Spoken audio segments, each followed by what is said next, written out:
We're getting ready for God to remove sin and sinful things from my heart. If the Holy Spirit brings up things that they are sinful, they are sinful. How can we honestly say we're entirely ready for God to remove our sinfulness?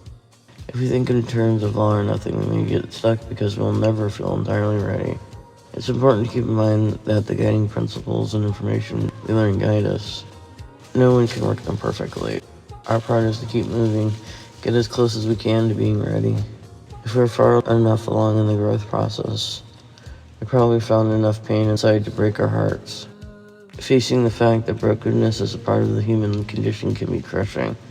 But if we arrived at this point, it's probably a sign that we're ready for God to change us. King David, as a young man, wasn't ready for God to change his sinfulness because he didn't recognize that they were there. He approached God on the basis of his own merit. It wasn't until later in his life, when he was confronted with the sins of adultery and murder, that he was able to say, "I was born a sinner. Yes, from the moment my mother conceived me." He also said, "The sacrifice you desire is a broken spirit.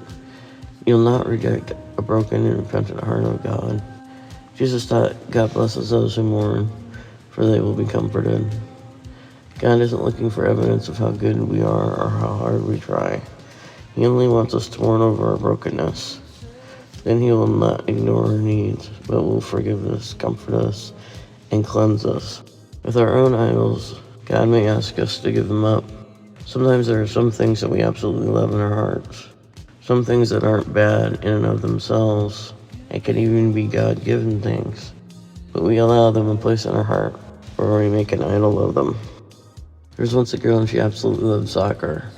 She was afraid that God would ask her to give it up. She prayed, and at first she was mad at the thought of giving it up. She was like, "No way, Jose." Then she prayed and talked to her Heavenly Father.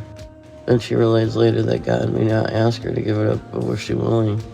Then she prayed she was willing to offer it up to him. God never asked her to give up soccer, but she was free. She was no longer afraid she was going to lose it. I've done that. I've had a few things that I've liked, but I've had to lay before God's feet, metaphorically, because it was becoming an idol in my life. Nothing I've ever given up to God, but the things that he's given back to me haven't been in a better way, and in a more fulfilled way than the way I was doing it before. My way, and the view of it was much too small, but God had a much bigger view and could see the whole picture. And I did it his way and was much better off for it. We can't please God by what we do. He looks at the attitude of our hearts.